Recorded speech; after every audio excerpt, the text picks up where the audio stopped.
एक ब्रेकिंग समोर येते। येस बँक लोन घोटाळा प्रकरणात संस्थापक राणा कपूरला जामीन मंजूर करण्यात आलाय।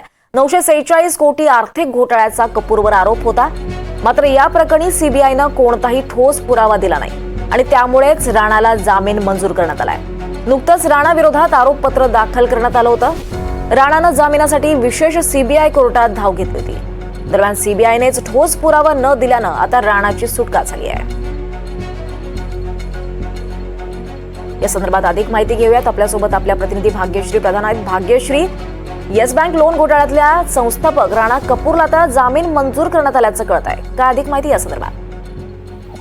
नक्कीच दीपाली, येस बँकेशी राणा कपूर जे आहेत ते जोडलेले आहेत। त्याचं कारण ते बँकेचे सहसंस्थापक आहेत आणि येस बँकेशी संबंधित असलेल्या 466 कोटी 51 लाखांच्या आर्थिक फसवणूक प्रकरणात राणा कपूर यांना अटक करण्यात आली होती। मात्र आता विशेष न्यायालयाने त्यांना जामीन मंजूर केलाय आणि ते लवकरच तुरुंगातून बाहेर येणार आहेत। बँकेवर निर्बंध देखील लावण्यात आलेले होते त्यावेळेला ज्यावेळी हे प्रकरण झालेलं होतं।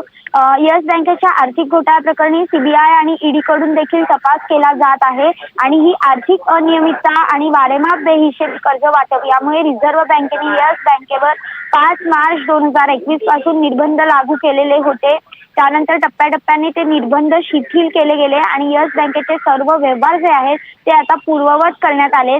मात्र बड्या उद्योगांना दिलेली अनेक कर्जे बुडीत खात्यात गेल्यानं बँकेची आर्थिक स्थिती जी आहे ती अतिशय कमकुवत झाली आणि हे कर्ज जी दिलेली आहे ती कोणालाही न विचारता दिलेली आहेत असा जो आरोप होता तो राणांवर करण्यात आलेला होता।